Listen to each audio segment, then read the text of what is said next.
فرمایا، اللہ فرماتا ہے قل ان الموت الذی تفرون منہ فانہ ملاقیکم ثم تردون الی عالم الغیب والشہادہ فینبئکم بما کنتم تعملون۔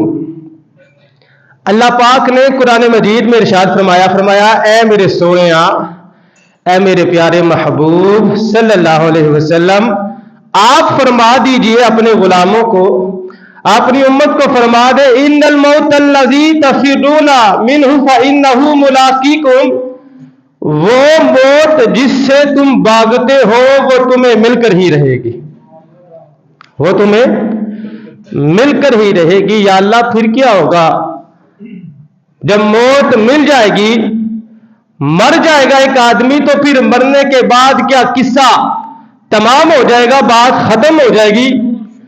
اللہ فرماتا ہے نہیں، بات ختم نہیں ہوگی، بلکہ بات تو شروع ہونی ہے۔ ثم تردون الی عالم الغیب والشہادہ، موت تم سے ملاقات کر کے ہی رہے گی۔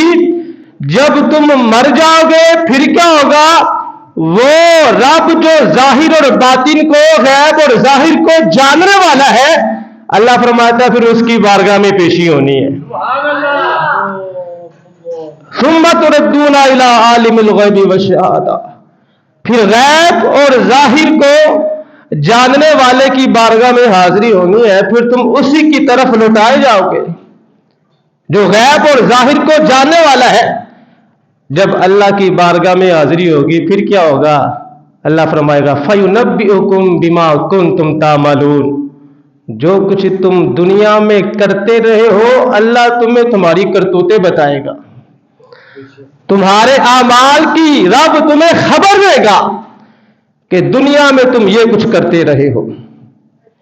تو میرے بھائیوں، قرآن کی یہ آیت بھی ہمیں یہی بتا رہی ہے کہ موت نے آنا ہی آنا ہے، موت نے آنا ہی آنا ہے۔ بے وفا دنیا پہ مت کر اعتبار، بے وفا دنیا پہ مت کر اعتبار، تو اچانک موت کا ہوگا شکار، موت آ کر ہی رہے گی یاد رکھ، جان جا کر ہی رہے گی یاد رکھ۔ تو موت نے آنا ہی آنا ہے اور یہ حقیقت ہے، اور اس کو آج کے جمعۃ المبارک کے خطبے میں جو موضوع سخن میں نے اس بات کو بنایا ہے، وجہ یہی ہے میں بھی آپ بھی ہم سب مل کر یہ جو ایک اصل حقیقت ہے اس کو ہر وقت یاد رکھیں۔ موت کو جو بندہ بھول جاتا ہے نا پھر وہ غلط کاموں میں پڑ جاتا ہے، جو بندہ موت کو بھول جاتا ہے وہ غلط کاموں میں پڑ جاتا ہے۔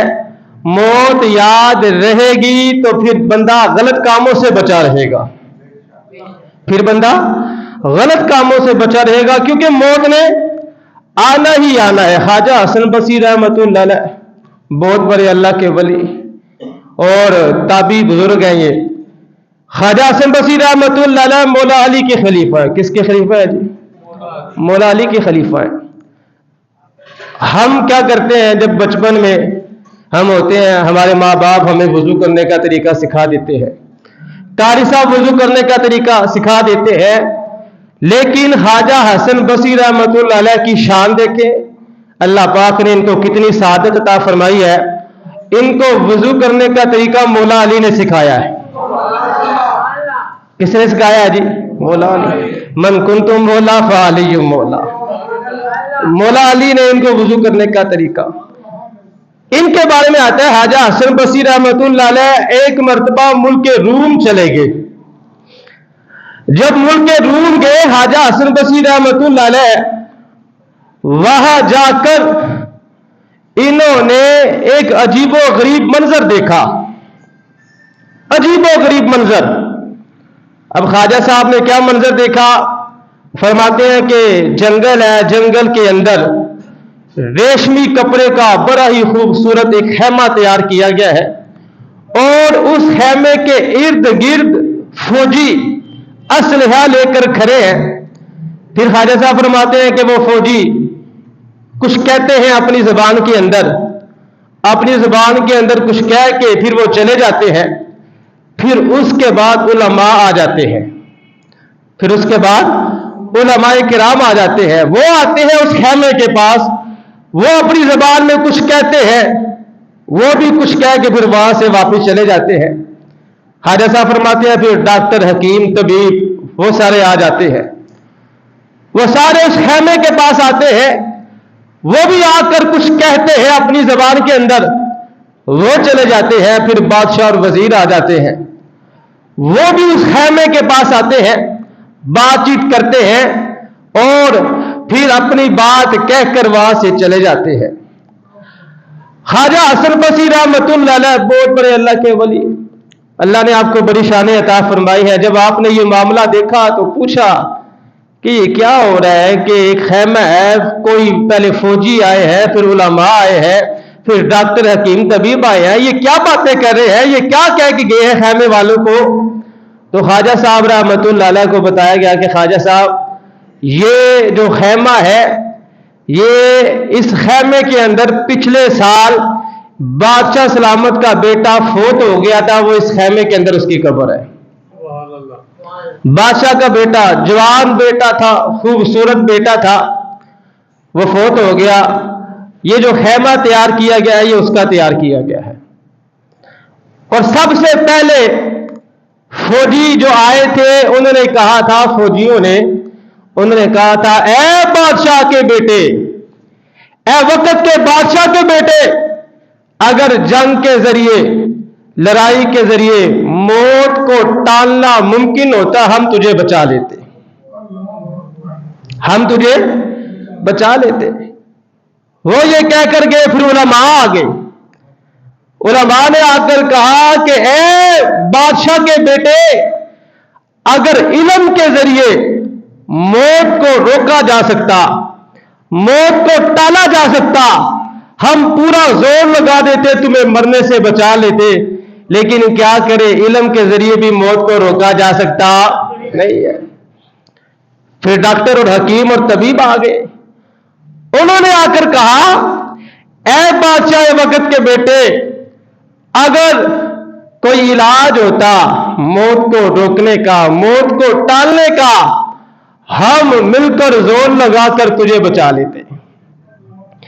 پھر بادشاہ اور وزیر آ گئے، بادشاہ نے کہا، بیٹا ہم نے بڑی کوشش کی، بڑا زور لگایا موت کو روکنے کا، لیکن موت کو کوئی روک سکتا نہیں ہے۔ خواجہ حسن بصری رحمۃ اللہ علیہ کہتے ہیں جب میں نے یہ باتیں سنی، اسی وقت خواجہ صاحب فرماتے ہیں میں نے یہ پکی نیت کر لی کہ اب میں نے ساری زندگی فکر آخرت میں ہی مصروف رہنا ہے،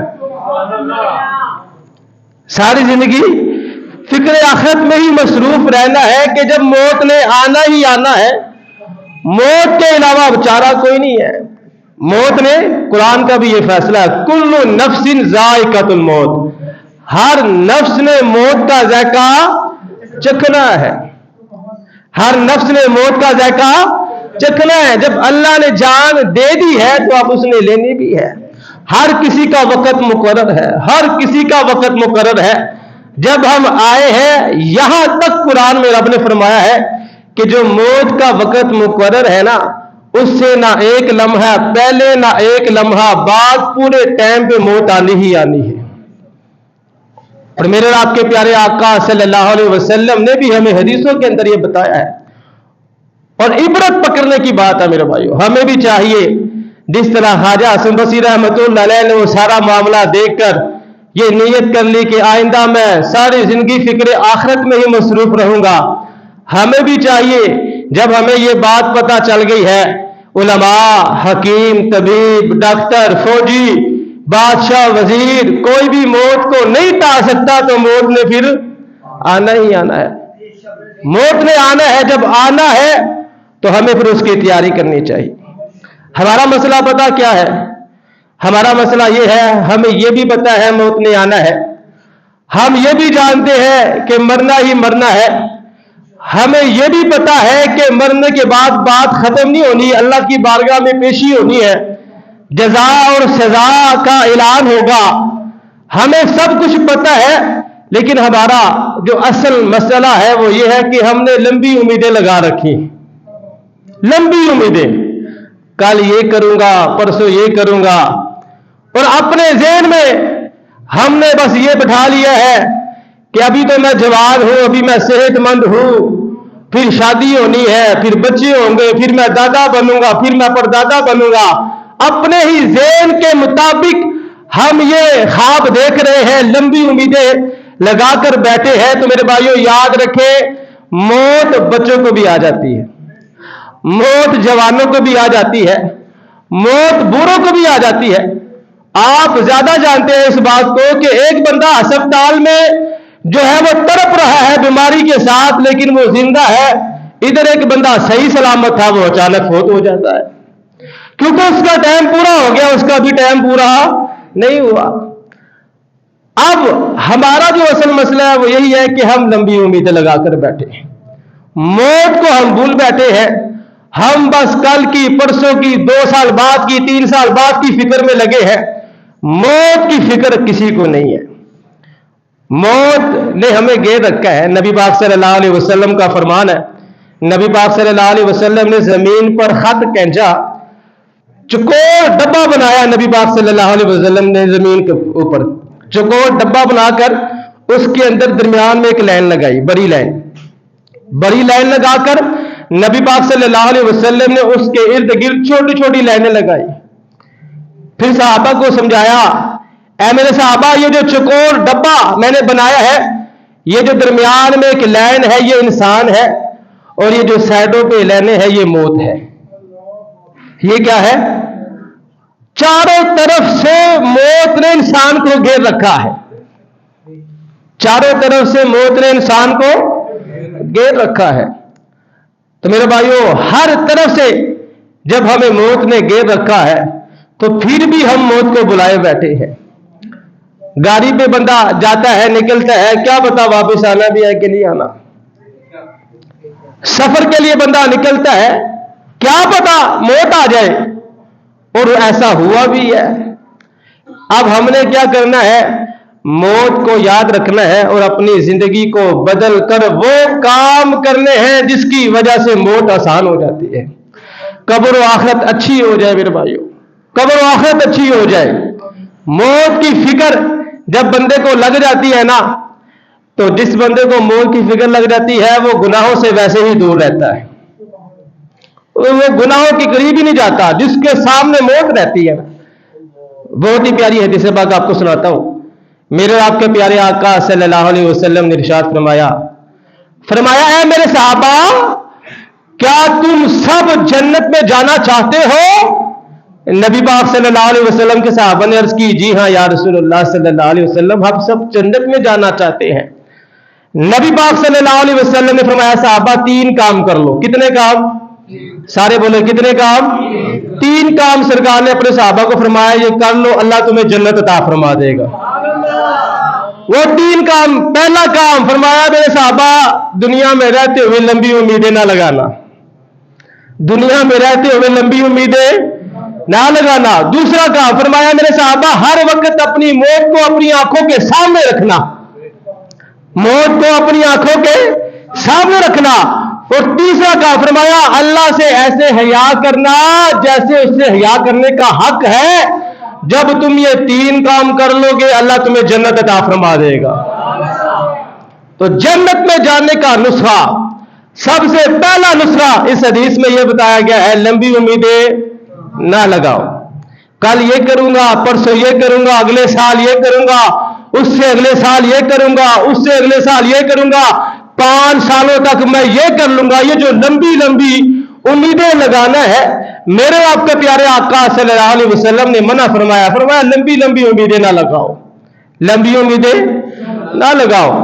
اور فرمایا ہر وقت موت کو اپنی آنکھوں کے سامنے رکھو، موت کو اپنی آنکھوں کے سامنے رکھو، نبی پاک صلی اللہ علیہ وسلم نے فرمایا۔ اور حدیثوں میں بھی یہی آتا ہے، اور خواجہ حسن بصری رحمۃ اللہ علیہ تو کہتے ہیں موت کو یا موت کی یاد کو اپنے دل میں بسا لو، موت کی یاد کو اپنے دل میں بسا لو۔ جو بندہ موت کی یاد اپنے دل میں بسا لیتا ہے نا، اس کی بڑی بڑی مصیبتیں جو ہے وہ بھی آسان ہو جاتی ہے۔ تو موت کو اپنی آنکھوں کے سامنے رکھنا ہے۔ اور تیسرا نسخہ کیا بتایا جنت میں جانے کا؟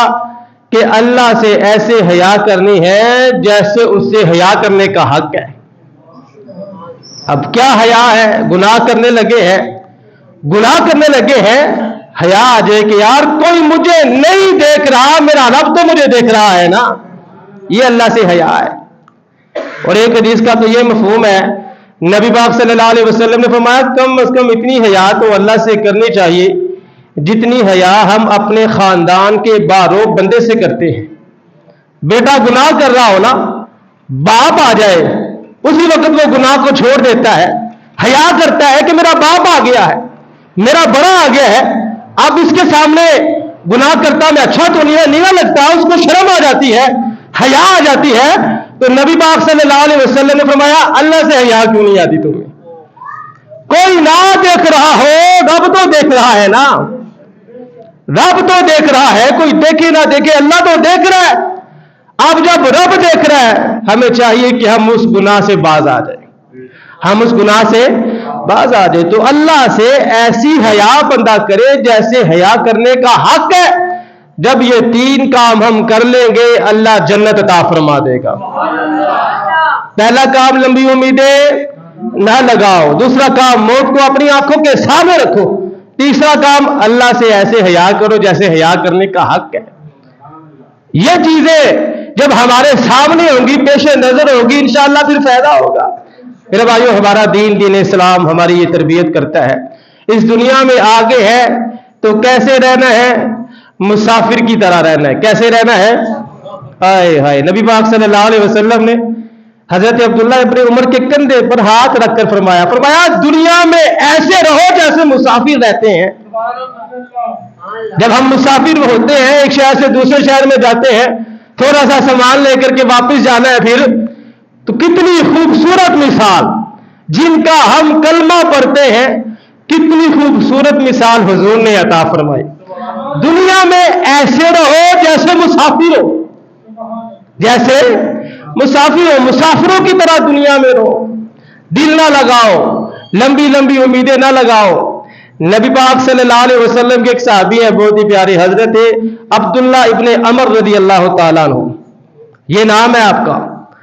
حضرت عبداللہ کہتے ہیں میں اور میرے والد صاحب ہم دونوں مل کر اپنا مٹی کا مکان جو ذرا کچا ہو گیا تھا اس کی مرمت کر رہے تھے۔ کس کے مکان کی؟ مٹی کا مکان ہے تو تھوڑا کمزور ہو گیا تھا، کہیں گر نہ جائے، باپ اور بیٹا دونوں مل کر اس کی مرمت کر رہے ہیں۔ کہتے ہیں نبی پاک صلی اللہ علیہ وسلم کا گزر ہمارے پاس سے ہوا، پیارے آقا صلی اللہ علیہ وسلم نے فرمایا کیا کر رہے ہو؟ عرض کی یا رسول اللہ صلی اللہ علیہ وسلم یہ مٹی کا مکان جو رات کمزور ہو گیا ہے، ہم اس کی مرمت کر رہے ہیں۔ نبی پاک صلی اللہ علیہ وسلم نے فرمایا اے عبداللہ معاملہ تو اس سے بھی جلدی کا ہے، معاملہ تو اس سے بھی جلدی کا ہے۔ دنیا میں ہم اپنے مکانوں کی فکر کر رہے ہیں تو میرے بھائیوں آخرت کی بھی فکر کرنی چاہیے، آخرت کی بھی فکر کرنی چاہیے۔ میں کہتا ہوتا ہوں کہ کرایہ دار جو ہے بالخصوص یہ ہر بندہ ہی کچھ نہ کچھ کوشش کرتا ہے کہ مجھے اپنا مکان مل جائے، اپنا گھر مل جائے۔ میں دعا کرتا ہوں اللہ سب کو عطا فرمائے۔ ہر بندہ کوشش کرتا ہے، ظاہری بات ہے کرایہ دینا پڑتا ہے 1 ماہ بعد، لیکن اس دنیا کے گھر کے ساتھ ساتھ ہمیں چاہیے ہم آخرت میں بھی اپنا گھر بنا لیں۔ ذرا بلند آواز سے کہہ دے سبحان اللہ۔ آخرت میں گھر بنانا ہے، دنیا میں تو بندہ محنت کرتا ہے، مزدوری کرتا ہے، پیسہ کماتا ہے، کئی سال لگا رہتا ہے، پھر جا کے پتہ نہیں اپنا مکان بننا ہے کہ نہیں بننا۔ آخرت میں مکان بنانا ہے تو ایک ہی طریقہ ہے، 1000 مرتبہ نبی پاک صلی اللہ علیہ وسلم پہ درود پڑھو، اللہ جنت میں ایک مکان بنا دے گا آپ کے لیے۔ ذرا بلند آواز سے کہہ دے سبحان اللہ۔ نبی پاک صلی اللہ علیہ وسلم نے فرمایا جو بندہ روزانہ مجھ پر 1000 مرتبہ درود پاک پڑھتا ہے تب تک اس کو موت نہیں آنی جب تک وہ دنیا میں رہ کے جنت میں اپنا مکان اپنی آنکھوں سے نہ دیکھ لے۔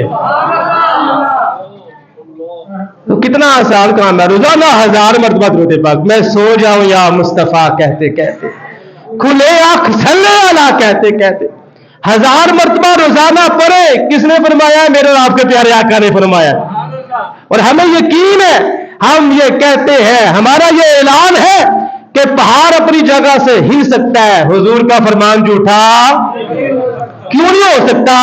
اس لیے کہ میٹھے میٹھے سونے تیرے بول کملی والیا, کاجلیں دے آسیاں دے بول کملی والیا, ٹھنڈیا ہواواں نے مدینے وچوں چلیا, زلفاں نو دتا جدو کھول کملی والیا, عرش سجایا سنیہ رب کلیا, راتوں رات آجا میرے کول کملی والیا.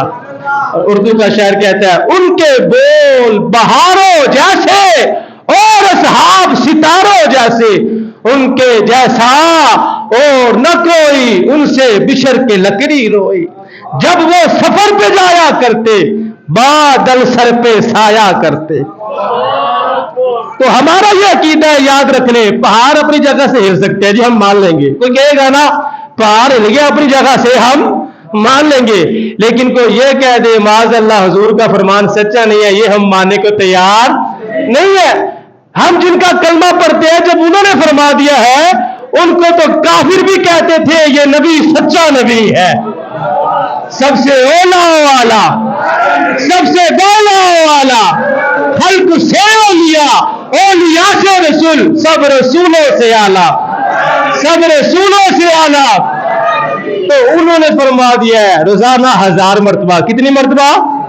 1000 مرتبہ پڑھنا شروع کر دے, اور یقین کے ساتھ, یقین کا عمل تھے پیر کامل, یقین کے ساتھ 1000 مرتبہ درود پڑھنا شروع ہو جائے, تب تک موت نہیں آنی جب تک دنیا میں رہتے ہوئے اپنی آنکھوں سے جنت میں اپنا مکان نہ بندہ دیکھ لے.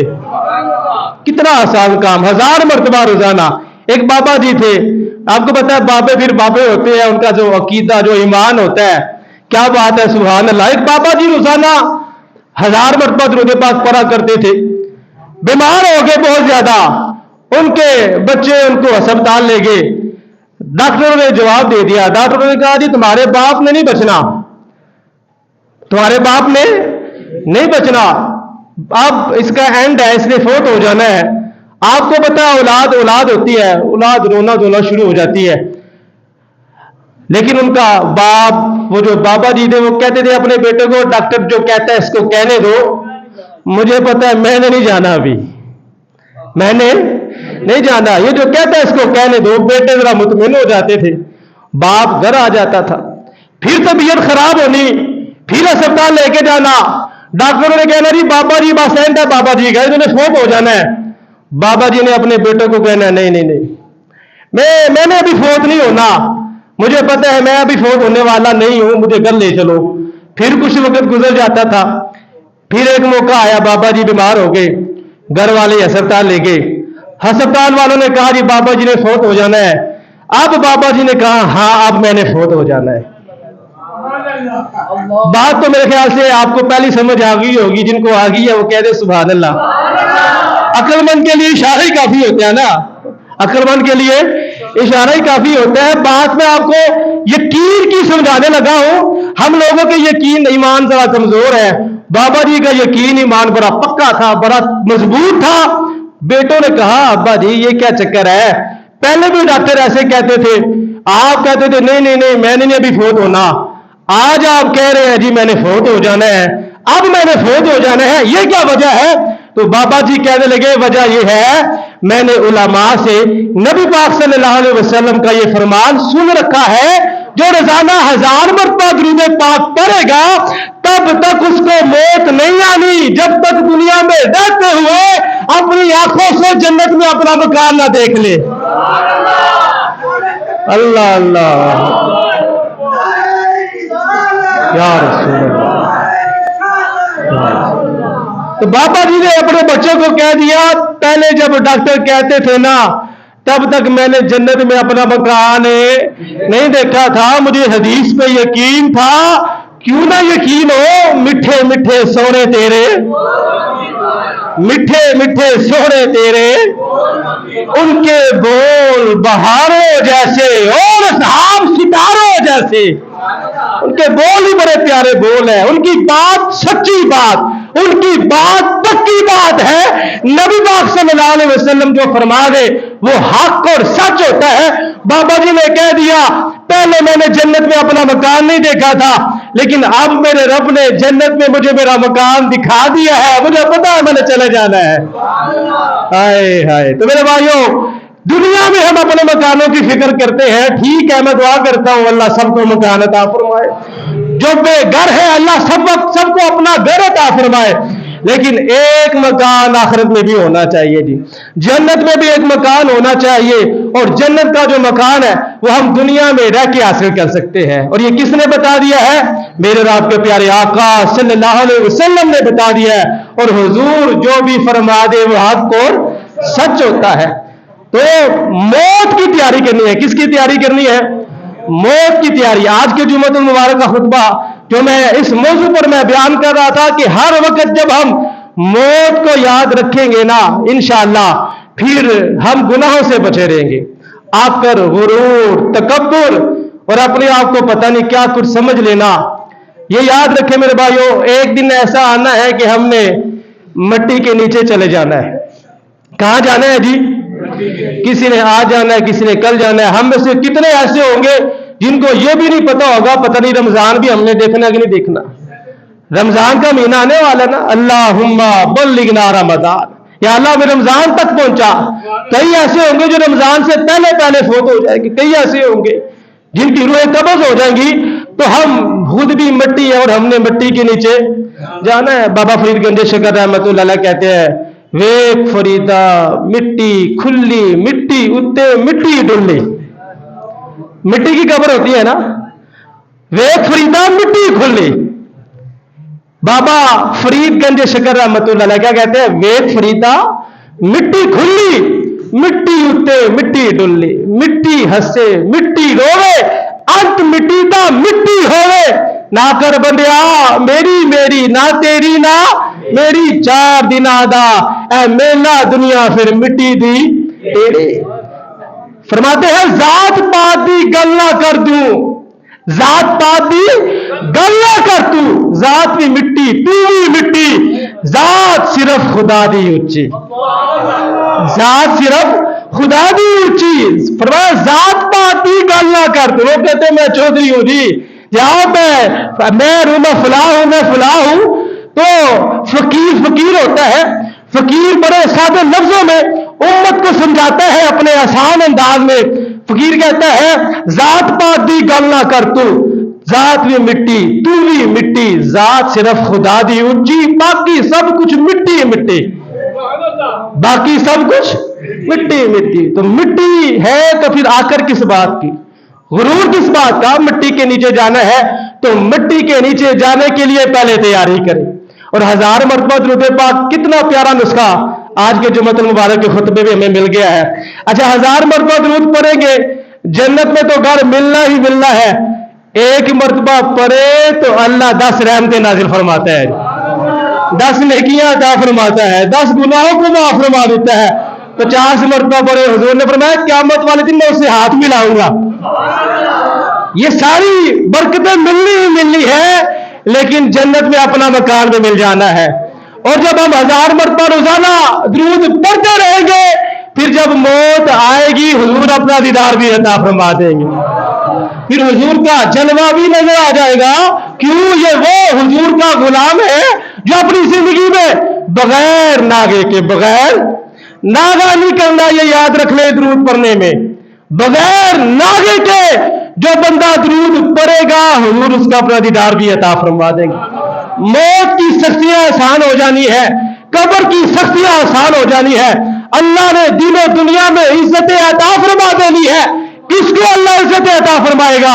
اس کا طریقہ یہ ہوگا، میں سو جاؤں یا مصطفیٰ کہتے کہتے، کھلے آنکھ صلی اللہ کہتے کہتے